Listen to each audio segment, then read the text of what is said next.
السلام عليكم ورحمة الله تعالى وبركاته. بسم الله والصلاة والسلام على رسول الله وبعد.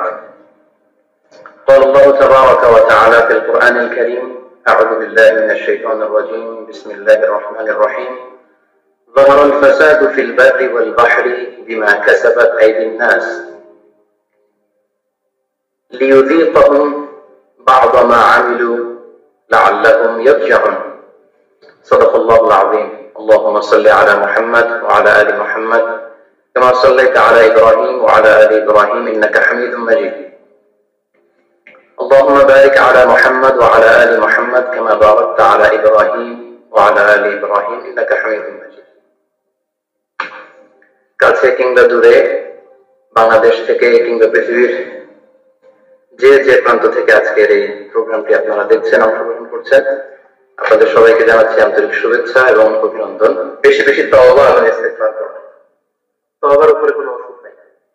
এই কঠিন মুহূর্তে, এই বিপদের মুহূর্তে এক আল্লাহ তাআলা ছাড়া আমাদেরকে বাঁচানোর কেউ নেই। আপনারা দেখেছেন যে গোটা বিশ্বের মানুষগুলো এখন আতঙ্কিত, সবাই পরাশক্তিগুলো সব থরথর করে কাঁপছে। বিশ্বের শক্তিশালী রাষ্ট্র কি নেই? আমেরিকার সেনাবাহিনী আছে, বিমান বাহিনী আছে, ইন্টেলিজেন্স এজেন্সি আছে, স্যাটেলাইট আছে, গোয়েন্দা সংস্থা আছে, মারণাস্ত্র আছে, অ্যাটম বোমা আছে, কিন্তু হিমশিম খাচ্ছে এই ছোট্ট করোনা ভাইরাসকে সামাল দিতে। টাকায় চুবানি খাচ্ছে। কত অসহায় আমরা, আমাদের অসহায়তার জ্বলন্ত প্রমাণ হচ্ছে এই করোনা ভাইরাস। তাই আমরা যেন তওবা করি আল্লাহর কাছে, আমাদের ব্যক্তিগত পাপ, অন্যায় এবং সামষ্টিক অন্যায়ের জন্য আমরা যেন তওবা করি। আমরা জাতীয় তওবা দিবস ঘোষণা দিতে পারি। আমি মাননীয় প্রধানমন্ত্রী সহ দেশের গণ্যমান্য দায়িত্বশীল যারা আছেন তাদেরকে আমরা বলবো, আজকে বাংলাদেশে একটি গুরুত্বপূর্ণ দিন ছিল। 25 বর্ষ পালন করা হয়েছে স্বাধীনতার স্থপতি বঙ্গবন্ধু শেখ মুজিবুর রহমানের জন্মের 100 বছর আজকে পূর্ণ হয়েছে। তো তারা দোয়া করেছেন, তারা প্রোগ্রাম করেছেন, ভালো। কিন্তু আমার মনে হয় রাষ্ট্রীয় ভাবে মাননীয় প্রধানমন্ত্রীর পক্ষ থেকে জাতীয় তওবা দিবস ঘোষণা দেওয়া দরকার, অথবা তওবা সপ্তাহ। আগামী এক সপ্তাহ যেমনি কান্ট্রি লকডাউন করা হচ্ছে, স্কুল কলেজ বন্ধ করে দেওয়া হচ্ছে, সোশ্যাল গ্যাদারিং কে নিষিদ্ধ করা হচ্ছে, এগুলোর মতো করে তওবা সপ্তাহ যেন উনি ঘোষণা দেন। আমাদের অভিভাবক তুল্য, আমাদের অনেকের মায়ের তুল্য মাননীয় প্রধানমন্ত্রীর কাছে আমরা এই আবেদন করব যে আপনি যেহেতু আমাদের অভিভাবক, আমরা সবাই অনেক অন্যায় করেছি, ভুল করেছি, পাপ করেছি, অন্যের উপর জুলুম করেছি। আল্লাহ তাআলা যেন আমাদেরকে ক্ষমা করে দেন।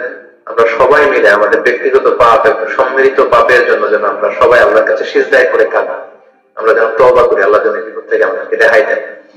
সবচেয়ে দুঃখজনক হলেও সত্য, আমি স্বাস্থ্য মন্ত্রণালয় থেকে শুরু করে তারপর আইইডিসিআর এর যে প্রেস ব্রিফিং, একজন ভদ্র মহিলাকে দেখছি প্রায় তিনি স্বাস্থ্য সুরক্ষা নিয়ে কথা বলছেন এবং এই করোনা ভাইরাস উত্তরণে আমাদের কি কি করা দরকার তিনি প্রায় বলছেন। অনেক মন্ত্রী কথা বলছেন, অনেক বিশেষজ্ঞ কথা বলছেন, কিন্তু তারা কেউই ভবিষ্যতের ওয়ার্ক প্ল্যানের ব্যাপারে কেউ ইনশাআল্লাহ বলছেন না। এবং সব ধরনের সতর্কতা মূলক বার্তা দেওয়ার পরে কেউই বলছেন না যে আল্লাহ যদি আমাদেরকে হেফাজত করে তাহলে আমরা বেঁচে যাব। অথবা ব্রিফিং শেষে কেউই বলছেন না যে আমরা আমাদের সর্বোচ্চটুকু চেষ্টা করছি। প্রিয় দেশবাসী, আপনারা আল্লাহর কাছে দোয়া করুন, আমরাও দোয়া করি। এক আল্লাহ যদি আমাদেরকে বাঁচায়, উনি ছাড়া আমাদেরকে বাঁচানোর কেউ নাই। এই যে একটা দৈন্যতা, দেশের একেবারে সর্বোচ্চ চেয়ার থেকে শুরু করে দেশের বিভিন্ন দায়িত্বশীলরা যখন করোনা ভাইরাসের কথা বলেন, মাননীয় পররাষ্ট্রমন্ত্রীর বিভিন্ন বক্তব্য শুনেছি, সেখানে ওনারা কি করবেন, কি করেছেন, কি আছে দেশের, কি নাই, সব বর্ণনা দিচ্ছেন। কিন্তু একবারও কিন্তু আল্লাহর কাছে আমরা তওবা করি, আল্লাহ আমাদেরকে মাফ করুক। প্রিয় দেশবাসী, আসেন আমরা আল্লাহর কাছে তওবা করি, আল্লাহর কাছে আমরা ক্ষমা ভিক্ষা চাই, আল্লাহর কাছে আমরা আশ্রয় চাই, আল্লাহ যেন আমাদের স্বাস্থ্য সুরক্ষা দেন। এই কথাগুলো কেউ বলছেন না। আমি অনুরোধ করে বলবো, আপনারা যারা দেশের দায়িত্বশীল, আপনারা আপনাদের সর্বোচ্চ টুকুন করার পাশাপাশি ইনশাআল্লাহ বলতে অভ্যস্ত হন এবং জাতীয় তওবা সপ্তাহ আপনারা পালন করুন এবং সারা দেশব্যাপী আমরা সবাই তওবা করবো। আমরা একসাথে পুরো জাতি আল্লাহর দিকে ফিরে আসবো, নাফরমানি ছেড়ে দিব। এই কথাগুলো আপনারা কেন বলছেন না? এই কথাগুলো বলা উচিত। আল্লাহর উপর আস্থা, আল্লাহর উপর ভরসা, আল্লাহ রহম এবং করুণা পাওয়ার জন্য অবশ্যই আমাদের সব সতর্কতা এবং সাবধানতার পরে এগুলো আল্লাহর উপর ন্যস্ত করে দেওয়া উচিত। এই দৈন্যতা থেকে আমাদের বেরিয়ে আসা উচিত এবং আমরা যেন আল্লাহর উপর ভরসা করতে শিখি। এবং আপনারা নেক্সট যে প্রেস ব্রিফিং গুলো করবেন সেখানে আল্লাহ তাআলা সাহায্য কামনা করবেন বলে আমি আশা করি।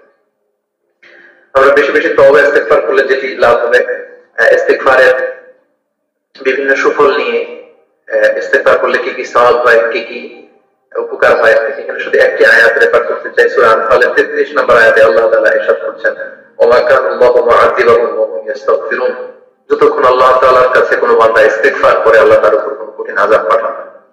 তাই এই মহামারী থেকে বাঁচতে আমরা যেন বেশি বেশি আল্লাহর কাছে ইস্তেগফার করি, আমরা যেন ফিরে আসি আমাদের কৃত পাপের জন্য, অন্যায়ের জন্য যেন আমরা সবাই মিলে আল্লাহর কাছে ক্ষমা চাই। এই অনুসরণমূলক কথাগুলো যেন সবার কাছে ছড়িয়ে দেই এবং আল্লাহ তাআলার কাছে আমরা যেন তওবা করে ইস্তেগফার করে আমরা যেন আল্লাহর কাছে সিজদায় করে চোখের পানি ছেড়ে এই পরিস্থিতি উন্নয়নের জন্য আল্লাহর কাছে যেন আমরা দোয়া করি। আল্লাহ আমাদের সবাইকে সুস্থ রাখুন, ভালো রাখুন, সুন্দর রাখুন।